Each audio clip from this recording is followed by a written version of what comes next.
ದಾರಿ ತಪ್ಪಿಸುವ ಜಾಹೀರಾತು ನೀಡಿ ವಂಚಿಸಿದ ಸಂಬಂಧ 24 ತರಬೇತಿ ಸಂಸ್ಥೆಗಳಿಗೆ ಕೇಂದ್ರ ಗ್ರಾಹಕ ರಕ್ಷಣಾ ಪ್ರಾಧಿಕಾರ 77.60 ಲಕ್ಷ ದಂಡ ವಿಧಿಸುವ ಜೊತೆಗೆ ರಾಷ್ಟ್ರೀಯ ಗ್ರಾಹಕ ಸಹಾಯವಾಣಿ ಮೂಲಕ ಶಿಕ್ಷಣ ಕ್ಷೇತ್ರದ 600ಕ್ಕೂ ಹೆಚ್ಚು ಅಭ್ಯರ್ಥಿಗಳಿಗೆ 1.56 ಕೋಟಿ ಮರುಪಾವತಿಸಿದೆ ಎಂದು ಕೇಂದ್ರ ಗ್ರಾಹಕ ವ್ಯವಹಾರಗಳ ಸಚಿವಾಲಯ ತಿಳಿಸಿದೆ.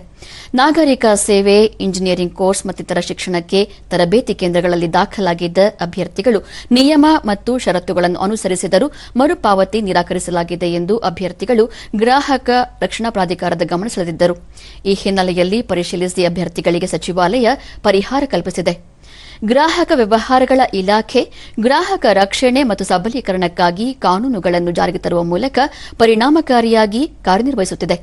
ರಾಷ್ಟ್ರೀಯ ಗ್ರಾಹಕ ವಿವಾದ ಪರಿಹಾರ ಆಯೋಗದ 10 ಪೀಠಗಳು ಮತ್ತು ರಾಜ್ಯ ಗ್ರಾಹಕ ವಿವಾದ ಪರಿಹಾರ ಆಯೋಗಗಳ 35 ಪೀಠಗಳಲ್ಲಿ ವಿಡಿಯೋ ಕಾನ್ಫರೆನ್ಸ್ ಉಪಕರಣಗಳನ್ನು ಅಳವಡಿಸಲಾಗಿದೆ.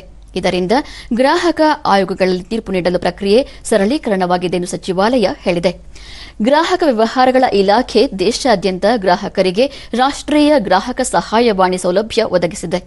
ಮೊಕದ್ದಮೆ ಪೂರ್ವ ಹಂತದಲ್ಲಿ ಕುಂದುಕೊರತೆ ಪರಿಹಾರಕ್ಕಾಗಿ ಒಂದೇ ವೇದಿಕೆ ಕಲ್ಪಿಸಿದೆ. ಹಿಂದಿ, ಇಂಗ್ಲಿಷ್, ಕನ್ನಡ, ಕಾಶ್ಮೀರಿ, ಪಂಜಾಬಿ, ನೇಪಾಳಿ, ಗುಜರಾತ್, ಮರಾಠಿ, ತೆಲುಗು, ತಮಿಳು, ಮಲಯಾಳಂ, ಮೈಥಿಲಿ, ಸಂತಾಲಿ, ಬಂಗಾಳಿ, ಒಡಿಯಾ, ಅಸ್ಸಾಮಿ ಮತ್ತು ಮಣಿಪುರಿ ಸೇರಿದಂತೆ 17 ಭಾಷೆಗಳಲ್ಲಿ ಗ್ರಾಹಕರು ಉಚಿತ ಸಹಾಯವಾಣಿ ಸಂಖ್ಯೆ 195 ಮೂಲಕ ನೋಂದಾಯಿಸಿಕೊಳ್ಳಬಹುದು ಎಂದು ಹೇಳಿದೆ.